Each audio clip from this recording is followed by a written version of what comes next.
ಕಾರವಾರ ತಾಲೂಕಿನ ಅಮ್ಮದಹಳ್ಳಿಯಲ್ಲಿ ಸೋಮವಾರ ತಡರಾತ್ರಿ ಭೀಕರ ಅಗ್ನಿ ಅವಘಡ ಸಂಭವಿಸಿ 2 ಕಾರುಗಳು ಹಾಗೂ 1 ಆಟೋ ರಿಕ್ಷಾ ಸಂಪೂರ್ಣವಾಗಿ ಸುಟ್ಟು ಕರಕಲಾದ ಘಟನೆ ನಡೆದಿದೆ. ಅಮ್ಮದಹಳ್ಳಿಯ ವಸತಿ ಪ್ರದೇಶದ ಸಮೀಪ ರಸ್ತೆ ಬದಿಯಲ್ಲಿ ನಿಲ್ಲಿಸಲಾಗಿದ್ದ ವಾಹನಗಳಲ್ಲಿ ಏಕಾಏಕಿ ಬೆಂಕಿ ಕಾಣಿಸಿಕೊಂಡಿದೆ.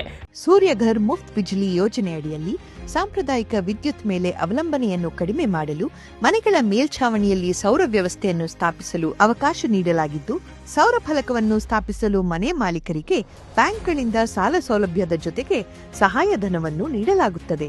ಸೌರ ಫಲಕಗಳನ್ನು ಸ್ಥಾಪಿಸಲು 30,000ದಿಂದ 78,000ವರೆಗೆ ಸಹಾಯಧನ ನೀಡಲಾಗುತ್ತದೆ. ಹಿಂದೆ ಸೂರ್ಯಘರ್ ಮುಫ್ತ್ ಬಿಜ್ಲಿ ಯೋಜನೆಯಡಿ ನೋಂದಾಯಿಸಿಕೊಳ್ಳಿ.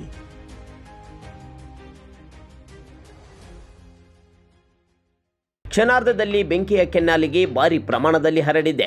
ಬೆಂಕಿಯ ತೀವ್ರತೆಗೆ ಕಾರುಗಳು ಹಾಗೂ ಆಟೋ ರಿಕ್ಷಾ ಸಂಪೂರ್ಣವಾಗಿ ಹೊತ್ತಿ ಉರಿದು ಕಬ್ಬಿಣದ ಅಸ್ಥಿ ಪಂಜರ ಮಾತ್ರ ಉಳಿದಿದೆ. ಸ್ಥಳೀಯರು ಬೆಂಕಿ ಕಾಣುತ್ತಿದ್ದಂತೆ ಆತಂಕಗೊಂಡು ತಕ್ಷಣವೇ ಅಗ್ನಿಶಾಮಕ ದಳಕ್ಕೆ ಮಾಹಿತಿ ನೀಡಿದ್ದಾರೆ.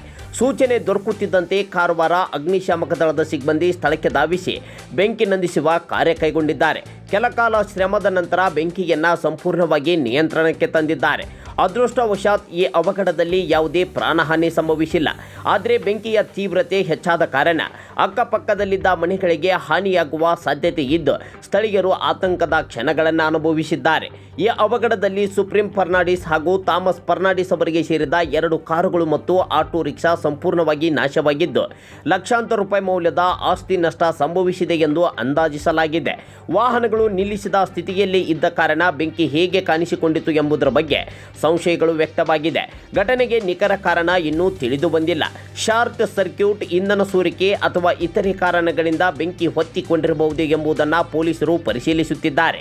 ಈ ಕುರಿತು ಕಾರವಾರ ಗ್ರಾಮೀಣ ಪೊಲೀಸ್ ಠಾಣಾ ವ್ಯಾಪ್ತಿಯಲ್ಲಿ ಪ್ರಕರಣ ದಾಖಲಾಗಿದ್ದು ಪೊಲೀಸರು ಸ್ಥಳಕ್ಕೆ ಭೇಟಿ ನೀಡಿ ಪರಿಶೀಲನೆ ನಡೆಸಿದ್ದಾರೆ.